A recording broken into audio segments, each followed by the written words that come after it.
공공 심야 약국 사업 참여 약국 비율이 저조한 것으로 나타났습니다. 현장에선 운영 부담에 비해 지원이 부족하다는 목소리가 나오고 있습니다.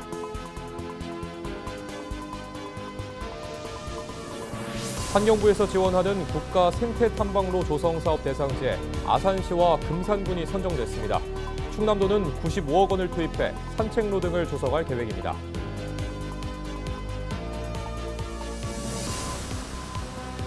날씨가 선선해지면서 가을 산행을 하는 사람이 늘고 있는 가운데 길을 잃거나 미끄러지는 사고가 잇따르고 있습니다. 산행 시 알아두면 좋은 안전수칙 등을 알아봤습니다.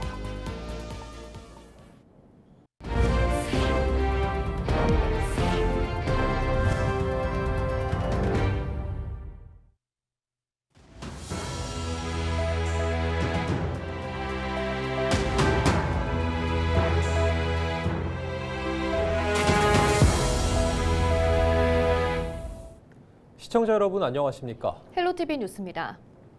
심야 응급 상황에 대비해 문을 여는 공공 심야 약국이 시행된 지 3년이 지났지만 약국의 사업 참여율이 저조하다는 소식 전해드렸는데요. 야간 시간대 운영 부담에 비해 지원이 턱없이 부족하다는 지적이 나옵니다. 임희정 기자가 보도합니다. 당진의 한 번화가입니다. 당진시 전체 지역에서 운영되고 있는 공공 심야 약국은 단 한 곳뿐입니다. 밤 10시부터 새벽 1시까지 이 약국 한 곳이 지역의 심야 약국 역할을 맡고 있습니다. 365일 하루 종일 근무를 이어가야 하다 보니 약사들의 피로도는 쌓여만 갑니다. 상황이 이렇다 보니 지자체가 심야 약국 확대를 위해 꾸준히 모집을 이어가고 있지만 쉽지 않습니다. 야간에 운영이 가능할 것 같은 그런 약국을 계속 발굴하려고 의사소통을 하고 있는 중입니다. 신규 약국 모집에 많이 노력을 하고 있으나 지금 많은 어려움이 있습니다. 인건비만 지금 지원되고 있어서 운영에 부담을 느낀다고 하십니다. 정부가 공공심야약국에 시간당 4만 원의 인건비를 지원하고 있습니다. 하지만 전기세나 인건비 등을 고려하면 수익을 기대하긴 어려운 구조입니다. 약사들이 결국은 이것을 선호하지 않는 것은 인건비 보조금이 현실과 괴리가 있다고 그렇게 보죠. 때문에 요일제 도입으로 기존 심야 약국들의 체력 부담을 덜고 운영비 추가 지원 등 재정 부담을 줄이기 위한 방안이 필요하다는 목소리가 나오고 있습니다. 야간 수당이라든가 전기료, 운영비 이것들도 지자체에서 별도로 주는 방안, 그러니까 수익성이 생길 수 있도록 지방자치단체에서 지원하는 제도가 감안돼야 되지 않을까. 정부가 인구 감소 지역을 중심으로 공공 심야 약국을 확대하겠다고 밝혔지만 실질적인 지원이 뒷받침되지 않는 한 현장의 참여를 끌어내긴 어려울 것으로 보입니다. 헬로티비 뉴스 임희정입니다. 내년 국가 생태 탐방로 조성 사업을 지원받는 전국 5곳 가운데 2곳을 충남 지역이 차지했습니다. 충남도는 환경부에서 지원하는 국가 생태 탐방로 조성 사업 대상지에 아산시와 금산군이 선정됐다고 16일 밝혔습니다. 이에 따라 충남도는 전체 예산 95억 원 중 절반을 국비로 확보하게 됐습니다. 충남도는 아산에는 곡교천에서 삽교천 14.5km 구간에 산책로와 전망대, 조류 관찰대, 휴게시설 등을 조성할 예정입니다. 금산에는 방우리와 수통리 금강 일대 11.4km 구간에 생태 탐방 산책로 조성과 기존 탐방로 정비 사업을 추진할 계획입니다. 선선한 가을 바람을 따라 산을 찾는 등산객이 늘고 있습니다. 하지만 산행 중 길을 잃거나 미끄러지는 사고가 잇따르고 있는데요. 안전 산행을 위해선 안전수칙과 주의사항을 꼭 신경 쓰셔야겠습니다. 보도에 전소영 기자입니다. 지난 10일 밤 11시가 넘은 늦은 시각, 구조대원들이 원주의 한 야산을 수색합니다. 도토리를 주우러 산에 갔다가 길을 잃고 고립된 80대 남성이 실종 신고 5시간 30분 만에 구조됐습니다. 앞서 전날 오전 8시 40분쯤 인제군 북면 설악산에서는 50대 여성이 암벽 등반을 하다 30m 아래 절벽으로 추락해 숨졌습니다. 행정안전부 통계를 보면 지난 2020년부터 3년간 산악사고는 10월에 가장 많이 발생했습니다. 사고 유형으로는 실족이 가장 많았고 이어 조난, 지병으로 인한 신체 질환이 뒤를 이었습니다. 가을 산행은 젖은 낙엽과 짧아진 해 탓에 특히 주의가 필요합니다. 특히 가을에 산을 오르내릴 때는 젖은 낙엽 때문에 미끄러질 수 있어 각별한 주의가 필요합니다. 산행 중 미끄러짐을 막기 위해선 등산화를 신는 게 중요합니다. 또 하중을 분산하고 낙엽 아래 위험 여부를 탐지할 수 있는 스틱을 활용하면 부상 위험을 줄일 수 있습니다. 이렇게 가을에 선선한 날씨를 보니까 너무 기분 좋고요. 스틱은 꼭 필요하고 무릎 보호대를 하면 아주 좋아요. 소방당국은 체온 유지와 안전 준수가 무엇보다 중요하다고 강조합니다. 가을에 일교차가 크기 때문에 보온에 신경 쓰셔서 겨울에 준해서 장비를 꼭 챙겨 다니시면 좋겠습니다. 등산하실 때 최소 2명 이상 등산하시는 걸 권장드리고 절대 비법정 탐방로로 등산하지 마시고. 만약 사고를 당했다면 등산로 곳곳에 설치된 산악 위치 표지판을 활용해 신고해야 합니다. 소방당국은 무리한 산행을 피하고 해가 지기 한두 시간 전에는 반드시 하산할 것을 당부했습니다. 헬로티비 뉴스 전소연입니다.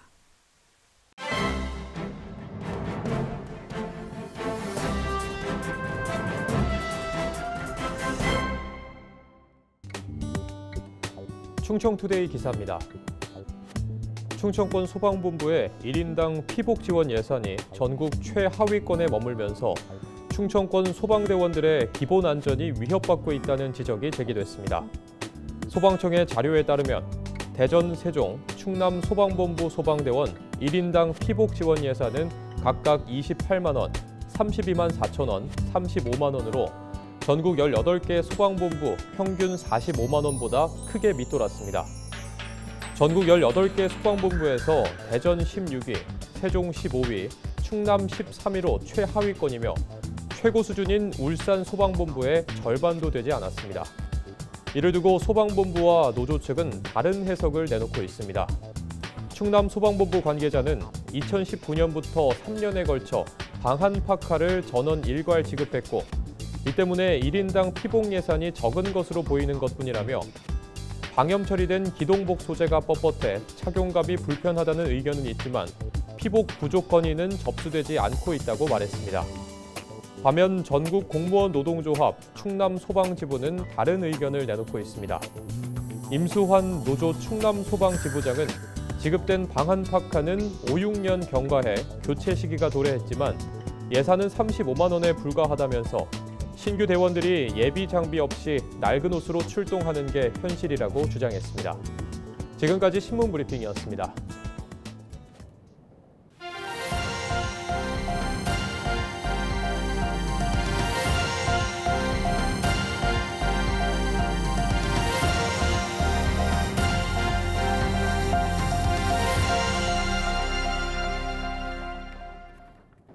태안군의회 전재욱 의장이 지난 15일 더불어민주당 중앙당 부대변인으로 임명됐다고 16일 밝혔습니다. 전 의장은 부대변인 임명에 대해 태안군민의 목소리를 중앙에 직접 전달할 수 있는 기회라고 생각한다고 강조했습니다. 또 태안을 비롯한 지방의 현안과 애로사항이 중앙정치에 반영될 수 있도록 모든 역량을 다하겠다고 포부를 전했습니다. 최근 5년간 외국산 농기계 구입에 3,500억 원의 융자금이 지원된 것으로 나타났습니다. 어기구 의원이 농림축산식품부로부터 받은 자료에 따르면 2021년부터 올해까지 트랙터 구입 융자 사업을 운영해 총 1조 3천억 원을 지원했으며 이 가운데 3,500억 원이 외국산 트랙터에 지원된 것으로 나타났습니다. 어 의원은 외국산 농기계의 무분별한 융자 지원은 국산 농기계 산업에 피해를 줄 수 있다며 지원 기준을 재정비해야 한다고 강조했습니다. 서산시가 교육발전특구 선도지역으로 승격됐습니다. 앞서 서산시는 지난해 2월 교육발전특구 시범지역 공모 사업에 선정됐으며 성과 평가에서 우수한 성적을 거둬 승격됐습니다. 이에 따라 서산시는 추가 사업비 5억 원을 확보했으며 3년간 교육발전특구 사업 시범 운영 후 종합평가를 거쳐 교육발전특구로 정식 지정될 수 있습니다. 한편 서산시는 서산교육지원청, 한서대학교와 협력체계를 구축하고 국비 90억 원 등 180억 원을 투입해 26개 세부과제를 진행하고 있습니다. 서산시가 추진해온 지역아동 돌봄 플랫폼 구축과 맞춤형 교육과정 개발과 같이 다양한 교육 혁신 사업들의 실행력을 인정받았습니다. 앞으로도 우리 학생들이 지역에서 꿈을 키우고 또 미래 인재로 성장할 수 있도록 더 좋은 교육 환경을 만들어 가겠습니다. 충남 안전체험관이 어린이 눈높이에 맞춘 체험형 안전교육을 위해 기존 어린이 안전마을을 전면 개편했습니다. 체험관은 유아기 주요 사고 발생 장소와 유형을 분석해 상황별 맞춤형 프로그램을 새로 구성했다고 밝혔습니다. 주요 개편 사항은 버스 안전체험존 개선과 비상대피 동선대 놀이기구 신설, 지진체험장 신설 등입니다. 자세한 사항은 충남 안전체험관 누리집에서 확인할 수 있습니다. 서산에서 6년근 인삼을 저렴하게 살 수 있는 행사가 열립니다. 서산시는 오는 24일부터 3일간 서산 인삼유통센터에서 서산 6년근 인삼 직거래 행사를 개최합니다. 지난 2005년부터 시작된 이번 행사는 생산 농가와 소비자를 직접 연결해 유통 비용을 낮춰 시중가 대비 2에서 30% 저렴하게 구매할 수 있습니다. 행사장에선 인삼 전시와 품평회, 인삼 경매와 공연 등 다양한 프로그램을 즐길 수 있습니다. 충남도가 17일까지 지방도 등 174곳의 교통량을 조사합니다. 교통량 조사는 도로를 주행하는 차량 수를 시간과 차종, 방향별로 관측하는 조사로 도로 계획과 건설 관리 등을 위한 자료로 사용됩니다. 관측 지점은 당진 20곳과 서산 14곳, 청양 10곳 등입니다. 이번 조사 결과는 교통량 정보 제공 시스템을 통해서 확인할 수 있습니다. 서산시가 오는 23일까지 제31회 서산시 시민대상 후보자를 접수합니다. 시민대상은 각 분야에서 헌신하고 지역사회 발전에 이바지한 시민을 발굴하기 위해 마련됐습니다. 시상 부문은 효행 선행과 사회봉사, 산업지역개발 등 5개입니다. 해마다 여름철이면 배추와 같은 농산물 수급 조절이 어려워 소비자들에게 큰 부담을 주고 있는데요. 이제는 봄배추를 가을에도 싱싱하게 먹을 수 있다는 소식입니다. 김남호 기자가 보도합니다. 국립원예특작과학원 실험실입니다. 저장배추와 가스 투과성이 있는 이른바 MA필름 저장배추를 비교해봤습니다. 실험 결과 기존 방식으로 저온 저장한 배추는 중량 감소율이 6.9%에 달했지만 특수필름을 활용한 배추는 감소율이 2.9%에 불과했습니다. 국립원예특작과학원이 개발한 MA필름 기법을 활용하면 배추의 산소와 이산화탄소를 조절하고 중량 감소를 억제해 저장성을 높일 수 있다는 것이 확인된 것입니다. 배추도 사람처럼 숨을 쉬고 호흡을 하게 되는데 이런 필름을 활용하게 되면 포장지 내부로 산소와 이산화탄소가 적절하게 조성이 되면서 배추가 숨쉬기 굉장히 원활하게 됩니다. 배추 숨을 원활하게 쉬는, 즉 호흡을 안정적으로 하게 되면 기존의 필름을 씌우지 않았을 때 저장 40일 대비 90일까지는 봄배추 장기 저장이 가능합니다. 경기도 이천의 정부 비축기지에서도 특수필름을 활용한 저장 기술을 도입했습니다. 이곳엔 지난 6월 수확한 봄배추 177톤이 입고돼 석 달째 보관되고 있습니다. 보통 봄배추는 저장성이 낮아 40일을 넘기기 어렵지만 이곳 배추들은 수확 직후의 단단함과 아삭함을 그대로 유지하고 있습니다. 기존의 일반 저온 저장을 한 배추들은 굉장히 경도가 안 좋아요. 시들어가지고 굉장히 축축 늘어지고 그다음에 좀 질겨지고 하는 부분이 있는데 지금 MA 저장을 한 이 김치는 굉장히 경도가 좋았어요. 그래서 아삭아삭한 부분도 있고 이번에 이제 저희가 테스트를 해본 바로는 굉장히 씹는 맛도 굉장히 좋아지고. 배추가 스스로 호흡하며 산소와 이산화탄소 농도를 조절하게 하는 MA 패키지 저장 기술. 이상기후로 인한 여름철 배추 수급 불안정 문제 해소에 도움이 될 것으로 기대되고 있습니다. 헬로티비 뉴스 김나우입니다.